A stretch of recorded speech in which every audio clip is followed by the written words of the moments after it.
My dear students, मेरे प्यारे बच्चों, क्लास 8 के विद्यार्थी हूँ। आपको याद होगा कि मैं पिछले वीडियो में ज्योग्राफी के चैप्टर 1 से मैं रिसोर्स के बारे में आपको बताया था। I have explained classification of resources, right. तो मैं रिसोर्स के जितने टाइप्स होते हैं on various basis I have explained. कुछ टॉपिक रह गए हैं चैप्टर 1 से, जिसे मैं आज पूरा क्लियर कर देना चाहता हूं। यूटिलाइजेशन ऑफ रिसोर्सेज टॉपिक है।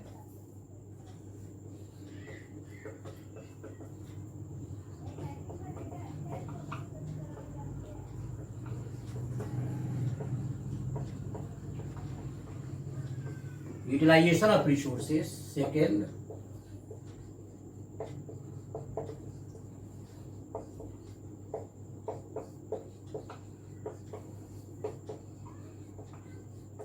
Sustainable development, and third,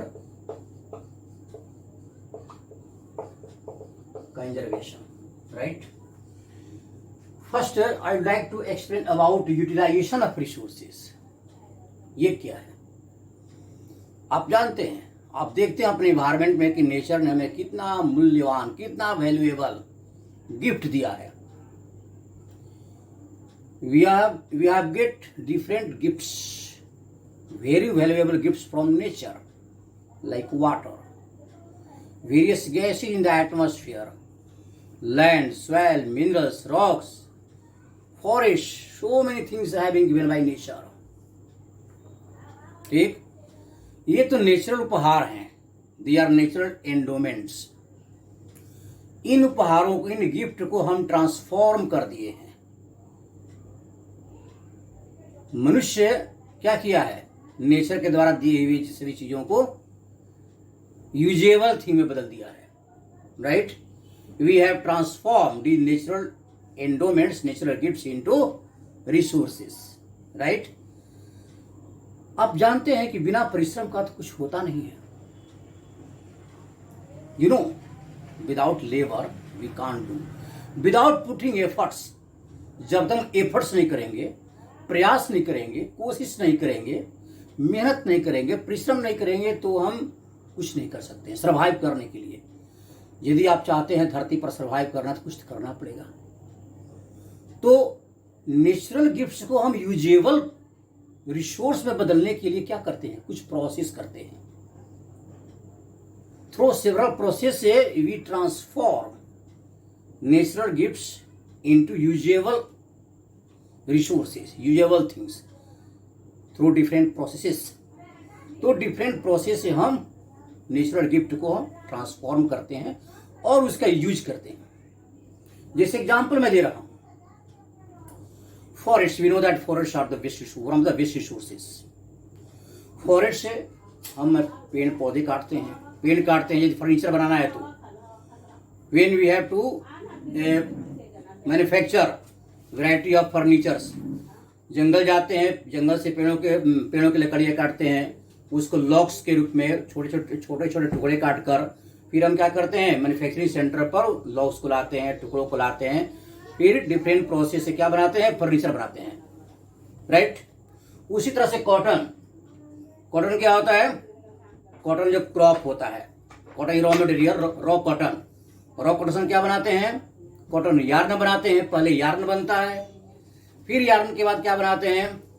fabrics, फिर फैब्रिक से क्या बनाते हैं? गारमेंट्स बनाते हैं। Different types of garments, pant, shirt etcetera, what we wear, जो हम पहनते हैं, तो डिफरेंट गारमेंट्स बनाते हैं। तो देखिए यहां पर कॉटन हो गया, रॉ कॉटन हो गया, फिर उसको प्रोसेस करते हैं। Then we transform from cotton to raw cotton to yarn, cotton yarn बनाते हैं। फिर कॉटन यार्न से क्या बनता है? फैब्रिक्स बनाते हैं, डिफरेंट तरह क्लॉथ्स। फिर उसे क्या बनाते हैं? पहनने योग्य कपड़े बनाते हैं, यानी गारमेंट्स बनाते हैं। तो इस तरह से जब प्रोसेस हुआ, थ्रू डिफरेंट प्रोसेसेस से we transform cotton into cotton garments. तो मैन्युफैक्चरिंग सेंटर पर जाता है, रॉ मटेरियल जाते हैं। तो इस तरह से I mean to say that when we have to transform usable resources from these natural gifts, we have to put some efforts through different processes. We have to transform natural gifts into usable items. तो अब यहाँ पर utilisation of resources depend करता है कुछ factors पर. Class 8 students, you listen very carefully. Factors, अब देखिए यहां पर फैक्टर्स क्या है. Factors to use resources. Resources use करने के फैक्टर क्या है. पहला, first factor,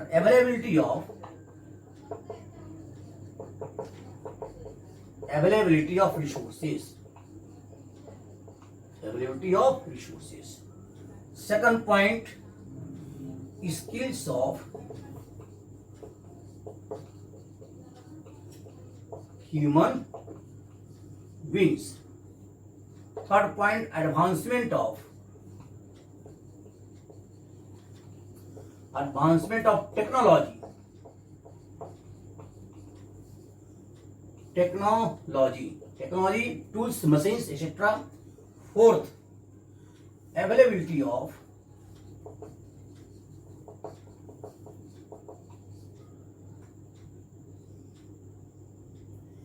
capital. पंचवा, availability of water, right? छठा, availability of transport and communication.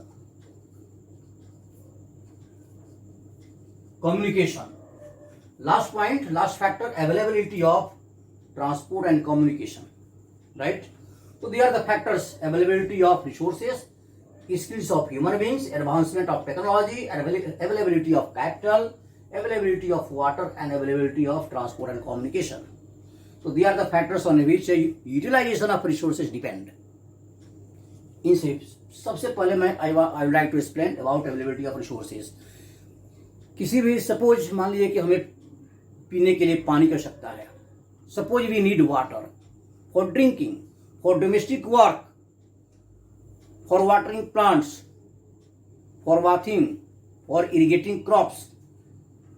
तो ये सभी काम के लिए हमें वाटर की आवश्यकता होती है. तो वाटर अवेलेबल रहेगा तब तो हम कुछ कर सकते हैं. If we get water sufficient, then we can do various work with the help of water, by using water. कभी कभी तो sometimes we suffer a lot to get sufficient fresh water for drinking. तो resource का पहले available होना जरूरी है, तभी हम आगे सोच सकते हैं कि इसको हम क्या कर सकते हैं. जैसे मिनरल्स है, minerals are one of the best resources. Minerals रहेंगे तभी तो हम मैन्युफैक्चरिंग इंडस्ट्री डेवलप कर सकते हैं. Manufacturing industry based on minerals as raw material, first of all we need minerals. उसी तरह से एग्रीकल्चरल बेस्ड जो इंडस्ट्री है, एग्रीकल्चरल प्रोडक्ट हमें चाहिए. तो जब रिसोर्स अवेलेबल आते हैं सफिशिएंटली, तभी हम उसे आगे के प्रोसेस हो सकते हैं और उसे क्या क्या बन सकता है. तो utilisation of resources first depend upon availability of resources. जो चीजें हमें आवश्यकता है उसके लिए पहले उस तरह का रिसोर्स हमें चाहिए, right? Second point, skills of human beings. It is very important, very important point. ये ऐसा फैक्टर है, सब फैक्टर अवेलेबल है, लेकिन यदि हमारी एफिशिएंसी, प्रोफिशिएंसी, हमारे अंदर क्वालिटी नहीं रहेगी तो कैसे हम यूज कर सकते हैं. How can we use resources, various resources for various purposes. मान लें कि मिनरल्स है.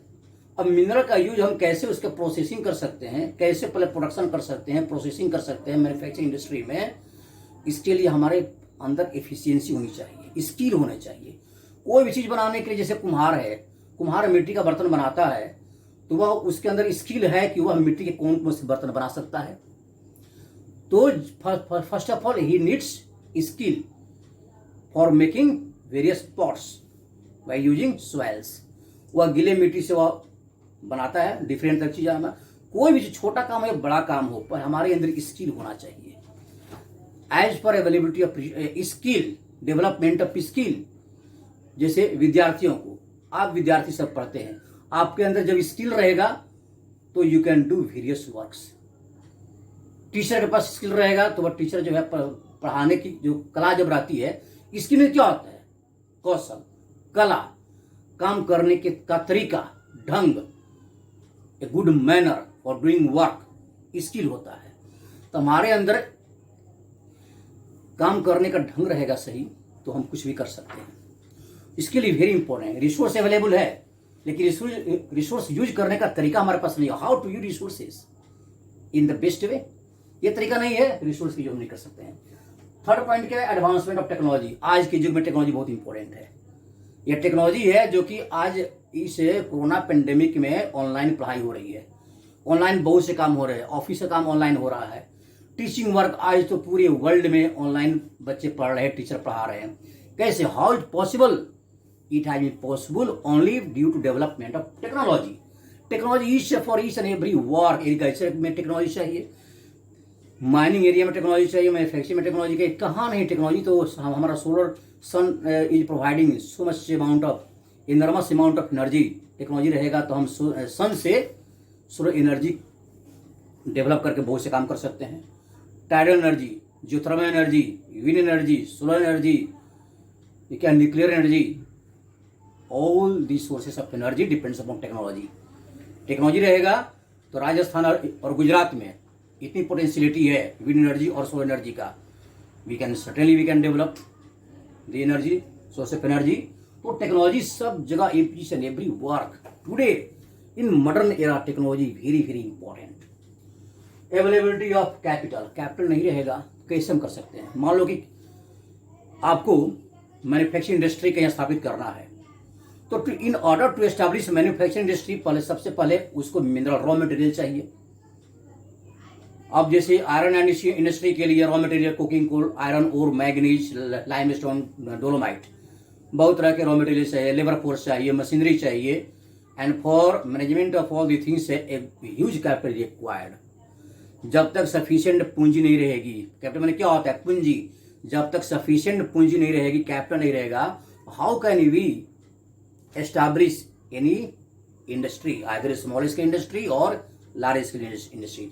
छोटे से कॉटन इंडस्ट्री के लिए भी गांव में जो इंडस्ट्री स्थापित होती है, गवर्नमेंट गरीब व्यक्तियों के सहायता करती है, बैंक से लोन दिलवाती है कि कुछ इंडस्ट्री जो है स्वावलंबी, गांव के लोग भी स्वावलंबी बने, तो कुछ पैसे मुहैया कराती है। जब तक कुछ पूंजी हमारे पास नहीं रहेगा, कैपिटल नहीं रहेगा, तो हम रिसोर्स रहते हुए भी उसका प्रोसेस या उसका डेवलपमेंट नहीं कर सकते हैं। स्किल है लेकिन पूंजी नहीं है, कैपिटल नहीं है, तो capital also very important factor. Next, availability of water for various purposes. आज हम जानते हैं कि कोयला, petroleum, natural gas, they are the sources of generating electricity, but they are non renewable resources. तो अब ये नॉन रिन्यूएबल रिसोर्स है, कोयला है, पेट्रोलियम, नेचुरल गैस है, इसकी मात्रा को कम करने के लिए, इसको कंजर्व करने के लिए हमें वाटर की आवश्यकता होती है। On the river we can make dam, तो after construction of dam across the river we can generate electricity that is known as hydro electricity. तो hydro electricity can be develop under multipurpose river valley project. तो नदी पर जो dam बनाए जाते हैं, तो अब यहाँ पर देखिए वाटर की आवश्यकता होती है, sufficient water should be available in the river.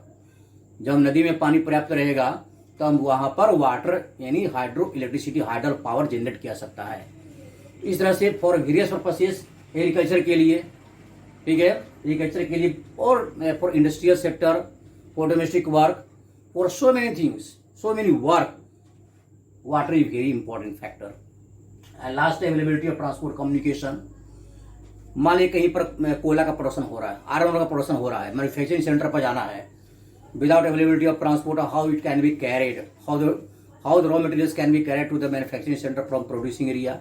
किसान खेत में अथक प्रयास करता है, कॉटन, जूट है, डिफरेंट तरह से कॉटन है, जूट है, शुगर केन है, so many raw materials for agro based industry. उसके पास गाड़ी का साधन नहीं रहेगा तो कैसे वो अपना प्रोडक्ट्स जो है वह मैन्युफैक्चरिंग सेंटर पर ले जाएगा। यहाँ पर ट्रांसपोर्ट और कम्युनिकेशन का बहुत बड़ा रोल होता है, ठीक। तो communication system should be also develop. जैसे अभी टीचर स्टूडेंट में कम्युनिकेशन होना चाहिए, तभी तो हम यूटिलाइज कर सकते हैं, टेक्नोलॉजी का यूटिलाइज कर सकते हैं, मोबाइल का यूटिलाइज कर सकते हैं। तो communication system, communication is very important. जब तक कम्युनिकेशन नहीं डेवलप होगा तब तक हम अपने आइडिया, अपने विचार, अपने मैसेज एक्सचेंज नहीं कर सकते हैं।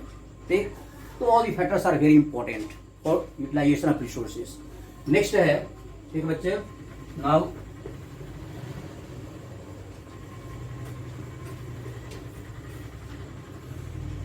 देखिए सस्टेनेबल डेवलपमेंट क्या है। अब है सस्टेनेबल डेवलपमेंट। सस्टेनेबल क्या होता है? सस्टेन मीन्स क्या होता है? सस्टेन मैंने उसको निरंतर बनाए रखना, मेंटेन रखना। सस्टेनेबल डेवलपमेंट है सतत विकास, continuity in development, that is called sustainable development. उसको मेंटेन रखना फॉर लॉन्ग टाइम। जब हम रिसोर्स का डेवलपमेंट करते हैं तो यह कभी कभी हम नहीं सोचते हैं कि रिसोर्स कितना है, कैसे यूज करना चाहिए। तो sometimes without thinking we over use resources, we over exploit resources. As a result क्या होता है? उसका परिणाम रिसोर्स डिप्लीट होने लगता है। तो depletion of resources mainly cause due to over exploitation, over use of resources. तो क्या होता है? हमारा इन्वायरमेंट भी बिगड़ता है और केवल प्रेजेंट जनरेशन यूज कर पाता है, फ्यूचर जनरेशन यूज नहीं कर पाएगा। तो इसलिए in order to save environment, in order to protect our environment and order to and also for coming generation we have to use resources in such a way that it can be used for long time। तो यदि long time के लिए हम use करते हैं तो long time कैसे, that is called sustainable development. Resource तो हमें डेवलपमेंट के लिए, हमें यूज करने के लिए नेचर ने दिया है, लेकिन यदि हम उसको बिना सोचे, if without judiciously if we use resources certainly it can deplete very soon। तो यदि हम लॉन्ग टाइम के लिए हम सोचते हैं कि अधिक दिन तक चल सके, और यदि फ्यूचर जनरेशन की बात सोचते हैं कि हमारा आने वाली पीढ़ी भी यूज कर सके, उसके लिए रिसोर्स को बहुत सोच विचार कर, जुडिशियसली, विवेकपूर्ण ढंग से हमें यूज करना चाहिए। Optimum use of resources is very essential. It is required optimum use of resources. तो सस्टेनेबल डेवलपमेंट के अंतर्गत हम ये सोचते हैं कि हम अपने इन्वायरमेंट को ऐसे बचा सकते हैं। How can we save environment from any degradation, environmental degradation को बचाना, और कमी जनरेशन को ध्यान में रखते हुए जो हम रिसोर्स का डेवलपमेंट करते हैं, that is called sustainable development. Conservation क्या है? Conservation is the optimum and sustainable use of resources. जब हम किसी रिसोर्स का ऑप्टिमम यूज करते हैं और सस्टेनेबिलिटी यदि हमें ध्यान में रखते हैं कि सस्टेनेबल ढंग से यूज करना है, that is called conservation. Nature has provided us for using resources for various purposes in order to meet our requirement, but we should think that we have to use resources in the best proper way. तो यदि हम proper way में यदि हम resource को use करते हैं, अधिक समय तक यूज करते हैं, इन्वायरमेंट को ध्यान में रखते हुए, हमारे इन्वायरमेंट में वाटर पोल्यूशन नहीं हो, एयर पोल्यूशन नहीं हो, लैंड पोल्यूशन नहीं हो, नॉइज पोल्यूशन नहीं हो, और कमी जनरेशन भी यूज कर सके लंबे समय तक, not only present generation, that is called conservation. तो बच्चे, मैं आशा करता हूं कि आप ये टॉपिक समझ गए होंगे। तो they are the last topic first chapter in geography class 8 बच्चे, क्लास 8 के। If you study very carefully, I hope that you can understand. यदि आपको यह मेरा वीडियो पसंद पड़े तो आप इसको पसंद है, आप इसको लाइक, शेयर और सब्सक्राइब कीजिएगा। ठीक, थैंक यू बच्चे।